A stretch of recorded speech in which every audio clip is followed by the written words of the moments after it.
College football from 1960 to 1980. The 1960s began with the success of University of Alabama under Coach Bear Bryant. Bryant had a combined record of 85, 12, and 3 in the 60s. The Roll Tide were ranked in the top 10 in the AP polls every year from 1960 to 1967, and were ranked number 1 for 3 years in the 60s.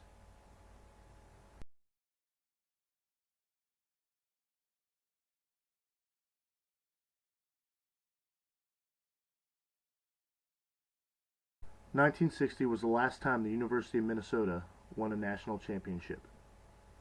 Free substitution and two-platoon football were reintroduced in 1965. In 1967, players were required to have numbers according to the position they played. Players in the range from 50 to 79 were ineligible to catch forward passes.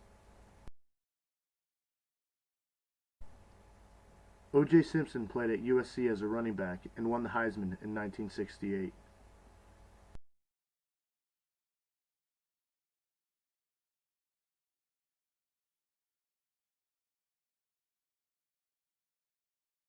The 1970s were dominated by some of the more traditional teams in college football.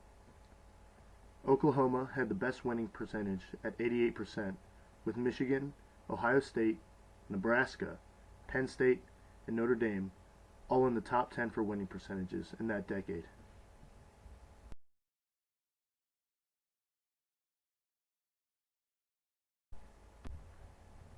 A line judge was added to the officiating crew in 1972, and mouth protectors were required in 1973.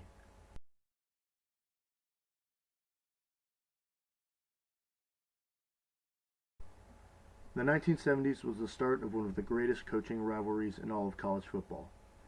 Woody Hayes of Ohio State and Bo Schembechler of Michigan.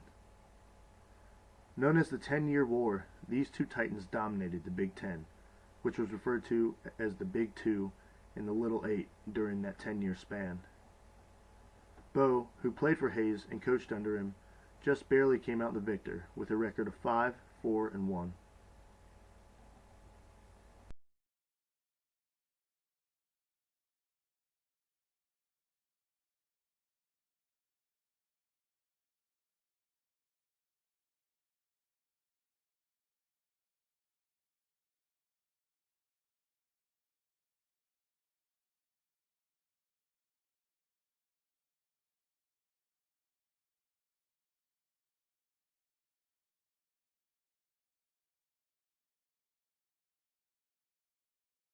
Hayes produced the great Archie Griffin, who went on to win the Heisman 2 consecutive years, 1974 and 1975, a feat that is yet to be accomplished again.